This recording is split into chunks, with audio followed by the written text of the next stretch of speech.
বন্ধুরা খুব টেনশনে আছি। টেনশনটা হচ্ছে আমাদের বন্ধু রাষ্ট্র বা পাশের রাষ্ট্র ভারত বন্যায় আক্রান্ত।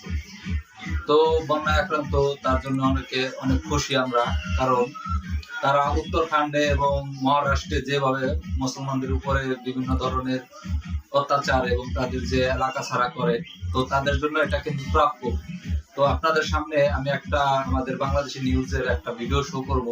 দেখেন যে গজব কত প্রকার ও কি তারা কি ভাবে এখন অতিষ্ঠ।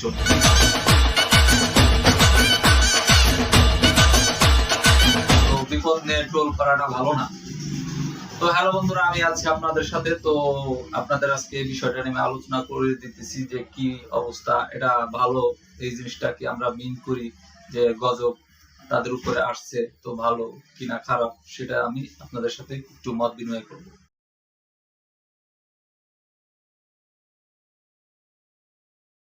আমি স্ক্রিন শেয়ার করতেছি। একদিকে উপচে পড়ছে যমুনা গঙ্গা, অন্যদিকে লোকালয়ে সাঁতরে বেড়াচ্ছে কুমির। সুযোগ বুঝে ঢুকে পড়েছে ঘরবাড়িতে। এমনিতেই ভয়াবহ বন্যায় নাকাল পুরো ভারত, তার উপর নতুন সংযোজন এই কুমির। কখনো দেখা মিলছে ডুবে যাওয়া সড়কে, তো কখনো হনহনিয়ে চলে যাচ্ছে ঘরবাড়িতে। আর এই কুমিরের উৎপাতে নাজেহাল উত্তরাখণ্ডের হরিদ্বারের বাসিন্দারা।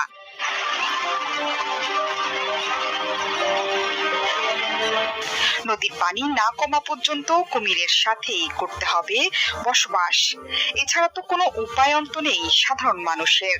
বাসাবাড়ি সহ বিভিন্ন স্থান থেকে গেল 15 দিনে অন্তত 10টি কুমির ধরার কথা জানিয়েছেন বন কর্মকর্তা, যাতে করে ছড়াচ্ছে আতঙ্ক। কুমিরের পাশাপাশি সাপের উৎপাতেও নাজেহাল মানুষ। উত্তরাখণ্ডের পাশাপাশি অবিরাম বৃষ্টিতে ভাসছে গুজরাট। একই চিত্র প্রতিবেশী মহারাষ্ট্রেও। তো ব্যাপারটা আমরা টোটালি বুঝলাম যে বন্যার সাথে হিংস্র আপনার কুমির এবং সাপ এগুলো কিন্তু লোকালয়ে চলে আসছে। তো দেখা গেছে আমাদের তিস্তা নিয়ে যে ঝামেলাটা আছে, তিস্তার যে বাঁধ আছে, তো আমরা কিন্তু তিস্তা নিয়ে এখনো কোনো সাকসেসফুল হইতে পারিনি, কারণ ওই জায়গা মমতা ব্যানার্জি বাধা দেয়, মোদি কিন্তু করে দিতে চায়। তো একটা রাজনীতি টোটালি একটা জগা খিচুড়ি হয়ে গেছে। তো এখন যে পানিটা আর কি, এই যে দেখলেন ভিডিওটার ভিতরে যে পানিতে প্লাবিত হয়েছে ভারতের ভিতরে যে সব রাজ্যগুলা, তো ভারত এই ভুটানের পানি কিন্তু আপনার ভারতের ভিতরে ঢুকছে, ঠিক আছে। তো এখন টোটালি হচ্ছে কি যে এই যে তারা যে উত্তরাখণ্ডে মহারাষ্ট্রে এবং বিভিন্ন জায়গায় বিভিন্ন ধরনের মুসলিমদের অত্যাচার করে, তো এটার জন্য গজব আসছে, অনেকে এর জন্য কিন্তু খুশি, ঠিক আছে। তো আমি মনে করি এটা নিয়ে খুশি হওয়ার কিছু নাই, কারণ দেখেন কোন ধর্মগ্রন্থে আপনি দেখবেন না জাতপাত বলে কোন ধরনের ইঙ্গিত দেওয়া আছে, ঠিক আছে। সেটা ইসলাম ধর্মে হোক বা সনাতনের যে গীতা বা আপনার রামায়ণ, এগুলাই দেখবেন এই জায়গায় কোনো জাতপাত নিয়ে কোনো কথা আর কি বলা নাই। এই জায়গায় শুধু বলা হয় যে আপনার ধর্ম সম্পর্কে, এবং যে মহামানব গুলা সনাতন ধর্মের ভিতরে আসছে তারা এগুলা পথ দেখাই গেছে। তো কিছু সুবিধাবাদী লোকরা কি করছে, এগুলাকে একটু সংস্কার করে জাতপাত বৈষম্য তৈরি করছে।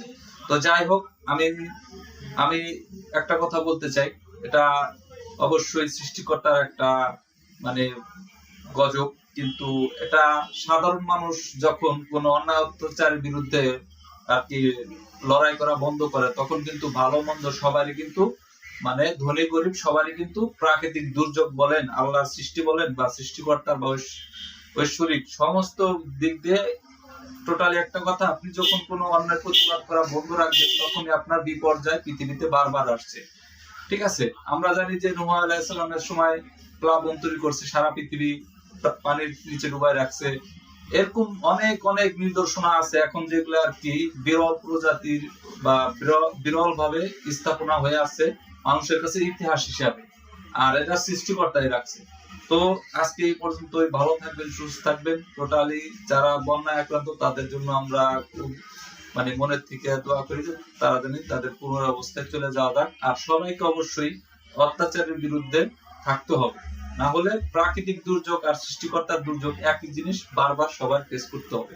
তো আজকে এই পর্যন্তই, ভালো থাকবেন, সুস্থ থাকবেন, খোদা হাফেজ।